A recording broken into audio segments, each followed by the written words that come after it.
നമസ്കാരം. മലയാളി വാർത്തയിലേക്ക് സ്വാഗതം. ലോക്സഭാ തെരഞ്ഞെടുപ്പിൽ ബിജെപി 2 സീറ്റുകളെ വിജയിപ്പിക്കാൻ സിപിഎം നേതൃത്വം സിപിഐയെ ചതിച്ചെങ്കിൽ അതിന്റെ പ്രത്യാഘാതം വലുതായിരിക്കും.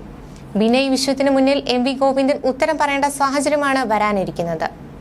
തിരുവനന്തപുരത്ത് പന്ന്യൻ രവീന്ദ്രനെയും തൃശൂരിൽ മുൻമന്ത്രി വി.എസ്. സുനിൽകുമാറിനെയും ബിജെപിക്ക് വേണ്ടി സിപിഎം ഒറ്റുകൊടുത്തായുള്ള ആക്ഷേപത്തിന് പിന്നിൽ പലതാണ് കാരണങ്ങൾ.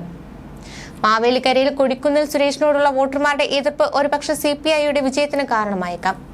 മറിച്ച് പിണറായി വിജയന്റെ താൽപര്യപ്രകാരം തൃശൂരിൽ സുരേഷ് ഗോപിയെയും തിരുവനന്തപുരത്ത് കേന്ദ്രമന്ത്രി രാജീവ് ചന്ദ്രശേഖരനെ വിജയിപ്പിക്കാനുള്ള തന്ത്രത്തിന് പിന്നിൽ എന്താണ് കാരണം? ലാവ്ലിൻ കേസിൽ കേന്ദ്ര സർക്കാർ പിണറായിയെ രക്ഷിക്കുമെന്നതാണ് ബിജെപിയും സിപിഎം നേതൃത്വവും തമ്മിലുള്ള പ്രധാന ധാരണ. മാത്രമല്ല, മകൾ വീണ വിജയനെതിരെയുള്ള മാസപ്പടി കേസിലും ഇപ്പോൾ നടന്നുവരുന്ന അന്വേഷണം ഒഴിവാക്കും. 2 കേസുകളിലും പിണറായിയും മകളും അകത്താകുമെന്ന ഭീതി പിണറായി വിജയനെ വല്ലാതെ അലട്ടുന്നുണ്ട്. പിണറായി വിജയനെതിരെയുള്ള വിവിധ സാമ്പത്തിക ഇടപാടുകളും കേസുകളും ഇല്ലാതാക്കുന്നതിന് പ്രതിഫലമായി സിപിഎം തൃശൂരിലും തിരുവനന്തപുരത്തും ബിജെപിക്ക് വോട്ട് മറിച്ചതായാണ് സൂചനകൾ. മാവേലിക്കരയെ കൊടിക്കുന്നിൽ സുരേഷിനെ ജനം മടുക്കുകയും വെറുക്കുകയും ചെയ്യുന്ന സാഹചര്യവും BDJS സ്ഥാനാർത്ഥി അപ്രസക്തനാണെന്ന വിലയിരുത്തലും സിപിഐക്ക് സ്വാഭാവികമായി നേട്ടം സമ്മാനിച്ചേക്കാം. കേരളത്തിൽ 10 സീറ്റുകളിൽ ബിജെപി സിപിഎമ്മിനെ സഹായിച്ചിട്ടുണ്ടെന്ന ആരോപണങ്ങൾ പ്രസക്തിയേറെയാണ്. 10 സീറ്റുകളിൽ സിപിഎം വിജയിക്കുമെന്നാണ് എം വി ഗോവിന്ദൻ ഉൾപ്പെടെ നേതാക്കളുടെ അവകാശവാദങ്ങൾ. കാസർഗോഡ്, വടകര, പാലക്കാട്, കണ്ണൂർ, കോഴിക്കോട്, ആലത്തൂർ, പത്തനംതിട്ട, ആറ്റിങ്ങൽ, ആലപ്പുഴ, കോഴിക്കോട്, പാലക്കാട് മണ്ഡലങ്ങളിലാണ് സിപിഎം വലിയ പ്രതീക്ഷ വയ്ക്കുന്നത്.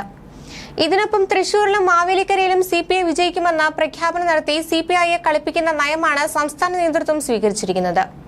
സിപിഐക്ക് സീറ്റ് കുറയുകയോ ഒന്നുപോലും കിട്ടാതെ വരികയോ ചെയ്യുന്ന സാഹചര്യമുണ്ടായാൽ ഇടതുമുന്നണിയെ ചെറിയ പൊട്ടിത്തെറിയായിരിക്കില്ല സംഭവിക്കുക. ലോക്സഭാ തെരഞ്ഞെടുപ്പിൽ സിപിഐ ഏറ്റവും പ്രതീക്ഷ വയ്ക്കുന്ന മണ്ഡലമാണ് വി.എസ്. സുനിൽകുമാർ മത്സരിക്കുന്ന തൃശൂർ. അതേസമയം മാവേലിക്കരയിൽ കൊടിക്കുന്നിൽ സുരേഷിനോടുള്ള വോട്ടർമാരുടെ പൊതു എതിർപ്പിനെ തുടർന്ന് അവിടെ സിപിഐ വിജയിച്ചേക്കുമെന്ന വിലയിരുത്തലുകളുമുണ്ട്. നിലവിലെ സാഹചര്യത്തിൽ തിരുവനന്തപുരത്ത് സിപിഐ സ്ഥാനാർത്ഥി പന്ന്യൻ രവീന്ദ്രൻ 3ാം സ്ഥാനത്ത് പോകുമെന്ന് ഏറെക്കുറെ തീർച്ചയാണ്.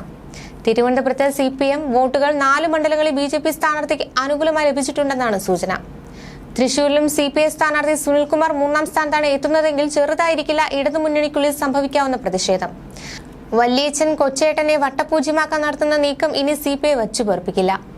പാർലമെന്റ് മണ്ഡലത്തിൽ ഒരു ബൂത്തിൽ നിന്ന് സിപിഎമ്മിന്റെ 25 കേഡർ വോട്ട് വീതം ബിജെപിക്ക് നൽകാൻ ധാരണയുണ്ടെന്നാണ് TN പ്രതാപൻ ആരോപിച്ചതും ഈ സാഹചര്യത്തിലാണ്. വീണ വിജയനെ സംരക്ഷിക്കാനും MC മൊയ്തീന്റെയും MK കണ്ണന്റെയും അറസ്റ്റ് ഒഴിവാക്കാനുമായി 50,000 വോട്ടുകളാണ് സിപിഎം തൃശൂർ മണ്ഡലത്തിൽ മറിച്ചു നൽകിയെന്നും പ്രതാപൻ പറഞ്ഞതോടെ സിപിഐയിൽ പൊട്ടിത്തെറി തുടങ്ങിക്കഴിഞ്ഞു. തൃശൂരിൽ കൊട്ടിക്കലാശത്തിന് പലയിടങ്ങളിലും DYFI, SFI പ്രവർത്തകർ പങ്കെടുക്കാതിരുന്നത് അതിന്റെ ഭാഗമാണ്. ഒരു ബൂത്തിൽ നിന്ന് 25 വോട്ട് വീതം മറിക്കുന്നതോടെ 30,000 വോട്ട് സിപിഎമ്മിൽ നിന്ന് ബിജെപിയിലേക്ക് ലഭിക്കും. ന്യൂസ് ഡെസ്ക്, മലയാളി വാർത്ത.